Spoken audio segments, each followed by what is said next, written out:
आज एक मजेदार चीज बताऊंगा, पढ़िए क्या लिखा है।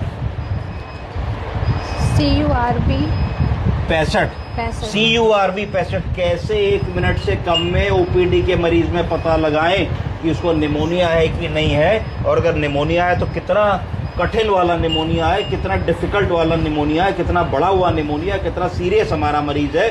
उसको ओपीडी की दवा लिख के वापस भेज सकते हैं। वार्ड में भर्ती करने की ज़रूरत है, आईसीयू में भर्ती करने की ज़रूरत है। क्या ऐसा है वो मरीज़ कि उसको वेंटिलेटर की ज़रूरत पड़ने वाली है, उसकी मोर्टेलिटी कैसी है, सिर्फ 1 मिनट में 4-5 सरल सवालों से पता लगाए। पहली चीज़, जब मरीज़ आता है तो सी मतलब कन्फ्यूजन। देखो कि मरीज तुम्हारा कंफ्यूज तो नहीं है। कंफ्यूजन का मतलब होता है डेलीरियम, डेलीरियस तो नहीं है कि कुर्सी पे बैठना है, समझ नहीं पा रहा, नाम पूछो बता नहीं पा रहा है, हाथ हिल रहा है, इधर उधर की बातें कर रहा है, तो कंफ्यूज्ड है, क्लियर नहीं है, क्लियर माइंड नहीं है। तो सी मतलब कंफ्यूजन। यू मतलब यूरिया। देखो, अगर ब्लड यूरिया मरीज का 50 से ज़्यादा है रिपोर्ट में, तो इसका मतलब गड़बड़ है, मरीज डिहाइड्रेटेड है, मरीज में मेटाबॉलिक चेंजेस आ रहे हैं, दिक्कत हो सकती है। और मतलब रेस्पिरेटरी रेट देखो अपने मरीज का, अगर उसका रेस्पिरेटरी रेट 30 से ज़्यादा है तो इसका मतलब रेस्पिरेटरी रेट मरीज का गड़बड़ हो रहा है। बी से बीपी देखो, अगर तुम्हारे मरीज का 90/60 से कम बीपी है तो इसका मतलब बीपी भी कम हो रहा है। हर चीज़ों के एक नंबर है। और 5वीं चीज़, क्या उसकी उम्र 65 साल से ऊपर है।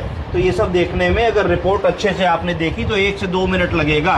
कोई ऐसा मरीज जो सांस फूल करके आया है, लो SpO2 करके आया है और खांसी बलगम के सिम्टम लेके आया है, 2-4-6 दिन से दवा खरीद के खा चुका है मेडिकल स्टोर से, उसको फ़ायदा नहीं हो रहा है, कैसे तुम समझोगे? CURB 65 एक स्कोर है, उससे समझोगे।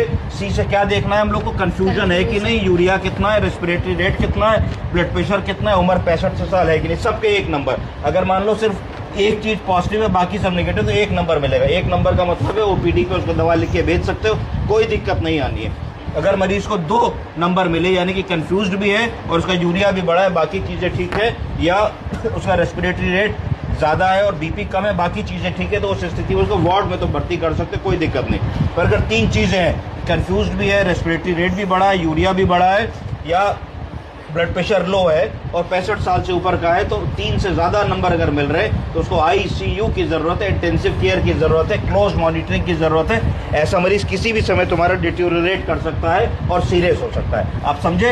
एज मेडिकल नर्सिंग ऑफिसर्स आपको इतना इवेल्युएट करना मरीज़ को, जो भी हाई ग्रेड फीवर, सांस लेने में दिक्कत, निमोनिया, छाती का एक्सरे लेके आया है, 1 मिनट में कर्व स्कोर उसका कर लीजिए। समझ गए?